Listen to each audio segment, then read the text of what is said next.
Dia, tudo bem? Vamos ver se agora a conexão dá certo, porque eu não estava conseguindo acessar aqui, a internet está um pouco ruim. Vamos ver, eu tô só checando aqui, pessoal, para ver se dá certo a conexão, para ver se tá tudo certinho aqui, porque tava travando. Tentei conectar pelo Wi-Fi e aí não deu também. Quem tiver entrando aí me conta se tá conseguindo me ver, me ouvir, porque senão a gente não consegue, né, fazer a transmissão. Bom dia para quem tá entrando.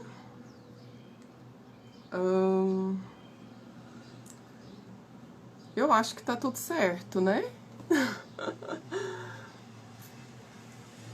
Deixa eu colocar aqui o nosso tema.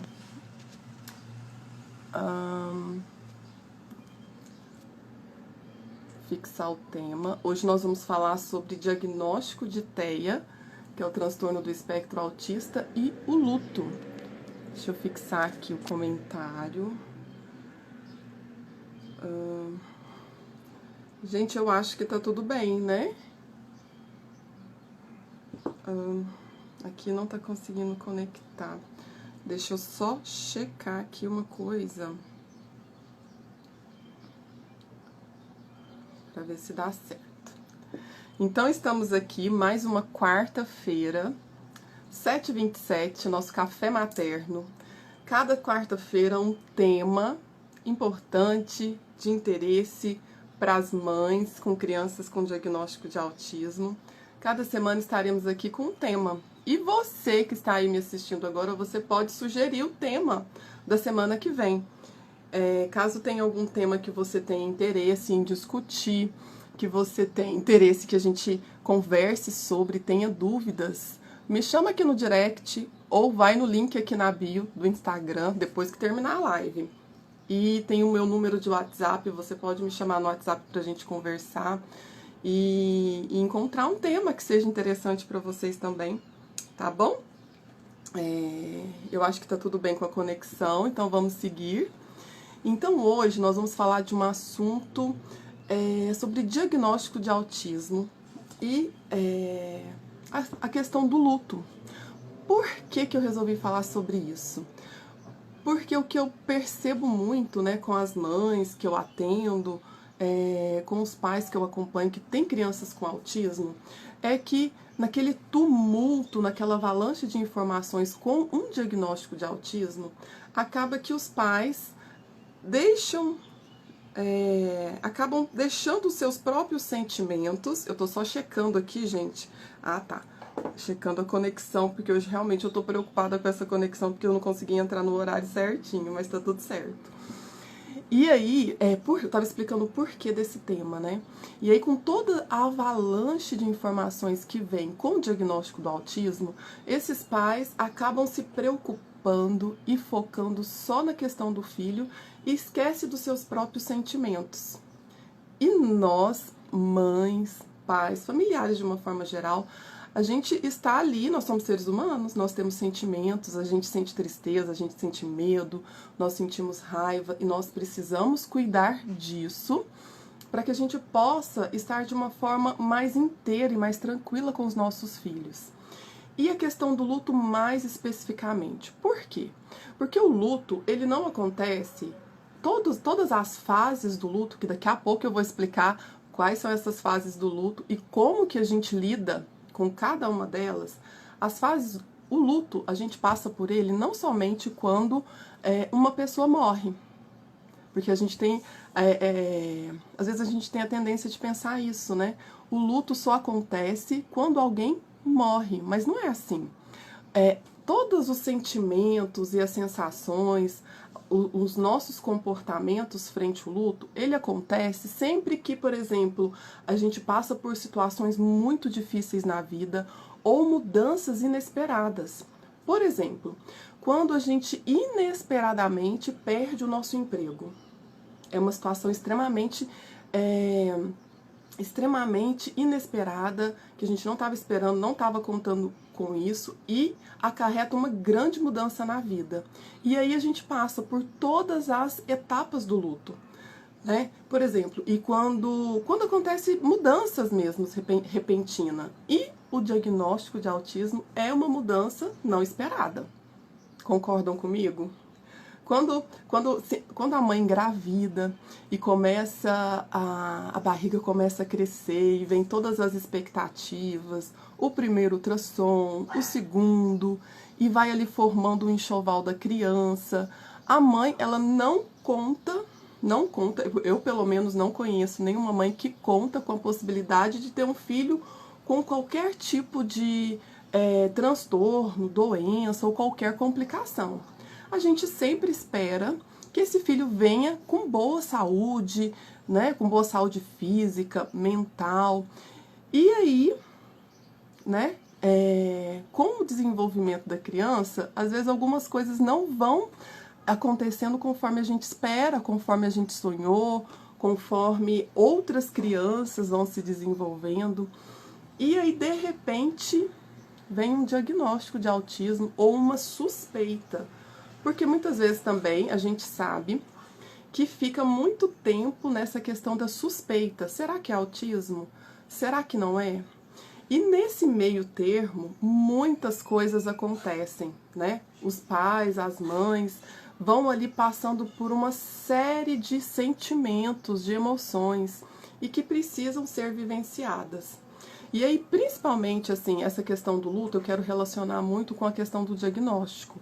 Porque aí é uma coisa que você tem certeza que é isso. É uma mudança na sua vida enquanto mãe, enquanto mulher, né? É uma mudança geral. E é uma mudança que é pra vida. E aí sim, preciso te dizer, que envolve esse sentimento de luto.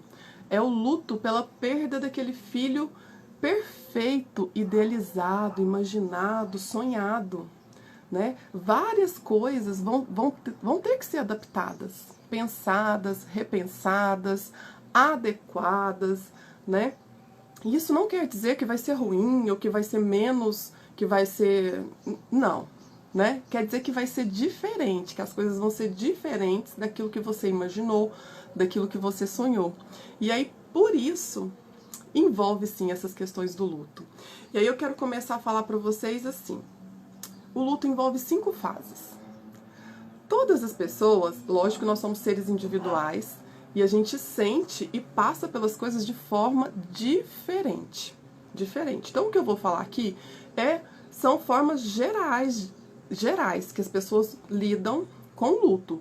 Pode ser que com você, uma fase, você passou por ela de forma mais rápida, você superou mais rápido. E outra pessoa já não, já ficou muito tempo naquela fase e tá tudo bem. O importante disso tudo aqui que eu vou falar é que você se permita vivenciar cada fase dessa. Porque quando você chegar lá na última fase, que é a fase da aceitação, você vai estar mais inteira e mais tranquila para estar com seu filho, para enfrentar e lidar com tudo que vem aí pela frente, tá bom? Então, quais são essas 5 fases do luto? A primeira é a negação, a segunda é a raiva, a terceira, a negociação ou barganha, depois vem a depressão e depois a aceitação. Essas 5 fases, elas são descritas em um livro que se chama Sobre a Morte e o Morrer, da Elizabeth Kubler-Ross. Eu acho que é assim que se fala o nome dela. E aí, na verdade, nesse livro, ela descreve essas fases do luto relacionando com quem perde ou com quem está passando pela perspectiva da morte. Mas ela inclui, sim, outras possibilidades das pessoas que passam por luto, por perdas diversas na vida, tá bom? Então, quem quiser ler depois esse livro, eu recomendo muitíssimo. Então, agora voltamos. Deixa eu ver se nós voltamos. Tem uma pausa aqui pra mim. Deixa eu ver se é isso mesmo. Acho que voltamos, né? Voltamos. Então, assim, eu ia começar a falar sobre as fases do luto. A primeira fase do luto é a fase da negação. Na negação, Quais são os sentimentos que predominam? A dúvida e a tristeza. A dúvida e a tristeza. E aí, aqui é muito comum a pessoa se isolar, querer ficar sozinha, com seus próprios pensamentos, e aí vem alguns questionamentos. Por exemplo, se eu tivesse feito isso, será que teria sido diferente? Se eu tivesse agido de tal forma, será que isso teria acontecido? Então é um estado em que a pessoa geralmente ela fica em choque, sabe? Assim, na dúvida, será que é verdade? Será que é verdade esse diagnóstico? Será que é isso mesmo? Será que não pode ser outra coisa? E aí talvez é aquela fase em que os pais, eles vão em vários médicos, procuram vários tipos de tratamento, vai num pediatra, num neuropediatra, num psiquiatra infantil, e até aí tá tudo certo, porque realmente hoje, assim, a gente sabe que tem muitas ideias divergentes até no meio médico sobre essa questão do diagnóstico do autismo.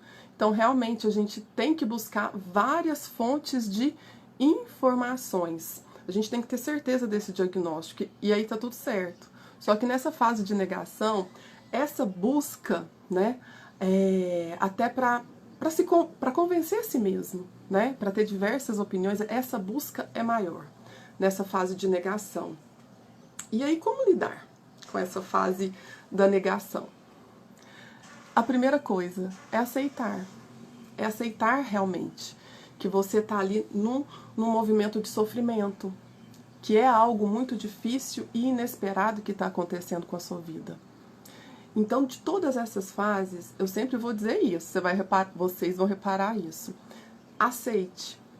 Aceite essa tristeza, esse movimento de não querer aceitar, de querer outras explicações, porque isso faz parte do processo de cura, tá bom? E aí vamos para a segunda fase. A segunda fase é a da raiva. Na raiva é aquela rebeldia por aquilo que está acontecendo, né? E aí geralmente inclui uma raiva também, repara aí você, né, familiar, mamãe, a raiva por aquela pessoa, por aquele médico às vezes que te deu o diagnóstico. E a gente sabe que às vezes os médicos eles não têm muita, eu não sei qual que é o termo que eu vou usar agora, muita empatia, né? Muitas habilidades assim emocionais para falar o diagnóstico. Às vezes eles só jogam assim, né? E aí geralmente vem o diagnóstico e ele fala do prognóstico, que é o depois. E aí nisso alguns médicos erram, né? Porque às vezes jogam lá pra frente uma perspectiva que pode ser que não seja verdade, né? A gente acaba ouvindo coisas desnecessárias. Então, nessa fase da raiva, às vezes acontece muito isso, da pessoa ficar com raiva do médico que deu o diagnóstico, das pessoas que por aí passaram no caminho dela durante esse processo da busca do diagnóstico. Mas aqui nesse período da raiva já é um período em que a pessoa ela consegue um pouco sair desse isolamento, de querer ficar sozinha, de não querer conversar. Mas por ela estar nesse processo de raiva, às vezes ela não consegue muito se relacionar, né? Então, tanto na primeira fase da negação como da raiva, é muito comum que essa família se afaste um pouco do seu convívio social, do seu convívio familiar, né? E aí, às vezes, as pessoas que estão ali próximas não entendem, né? Mas é um movimento natural. E aí, sobre a raiva, é importante dizer o seguinte, que quando a gente se permite sentir essa raiva, porque sim, nós podemos sentir e devemos sentir a raiva é uma energia. E quando a gente se permite sentir ela dá vazão mais rápido, ou seja, ela vai embora mais rápido. É lógico que tem várias formas da gente sentir raiva, né? A gente não precisa, por exemplo, começar a bater nas pessoas, agredir. Não, a gente pode usar essa energia de uma forma que seja positiva para nós, né? Geralmente a raiva ela dá muita energia, então pode ser uma fase que você tenha muita energia para buscar informações, para ler livros, para assistir documentários sobre o assunto. Então é canalizar, é direcionar essa energia para algo que seja positivo e não negativo. E aí, se surgir alguma dúvida, vocês vão me contando, tá? Então vamos para a terceira fase, que é a da barganha ou negociação. Parece um nome um pouco estranho, né? barganha ou negociação. Mas essa é uma fase natural e que a nossa mente automaticamente ela vai fazendo. Que é aquela fase em que a gente, independente da nossa crença e daquilo que a gente acredita, a gente começa um movimento de querer negociar a nossa dor. E aí, às vezes, a gente vai negociar com aquilo que a gente acredita. Se eu acredito em Deus, eu vou começar a negociar. Por exemplo, e se eu me tornar uma pessoa melhor? Será que dá certo? Será que meu filho vai melhorar? E se? Então a gente começa a fazer promessas, pactos, sabe? No sentido de reverter essa dor. Então, sempre que você se pegar, por exemplo, com afirmativas assim, e se? E se eu fizer tal coisa? E se eu, de repente, fazer uma ação voluntária? E se eu fizer algo maior? Será que eu consigo melhorar isso? Será que... Sabe? Mas, quero te dizer que essa é uma fase normal. Que a gente precisa ter consciência que a gente vai entrar nessa fase de negociação e barganha e que ela vai passar. Tudo isso que eu estou dizendo aqui são formas que o nosso consciente e inconsciente vai encontrando de lidar com essa dor, com esse sofrimento, que é um grande sofrimento, né? E aí, por trás de toda essa vontade, né, necessidade de fazer a barganha, de barganhar, tem uma grande culpa, esconde uma grande culpa. Porque se eu quero fazer uma troca de algo, é que eu estou sentindo uma culpa. Talvez eu estou me culpabilizando por aquilo que está acontecendo com meu filho. E aí, quando a gente fala da questão do autismo, essa semana mesmo eu falei aqui em um vídeo, acho que foi ontem, que eu coloquei um vídeo aqui no meu feed, nós mães, nós não temos nenhuma culpa sobre essa questão do diagnóstico de um transtorno de autismo, né? Hoje a gente tem pesquisas que comprovam que que as causas do autismo são genéticas. Cerca de 83% das causas do autismo são genéticas. Ou seja, é algo que a gente não tem controle, né? Não é aquela questão de vacina, né? Que às vezes tem muito aí no senso comum, né? Quando você vai buscar no Google, às vezes a gente acha essas informações que causou autismo porque tomou tal vacina. E aí, se eu começo a acreditar nisso, eu passo a me culpabilizar.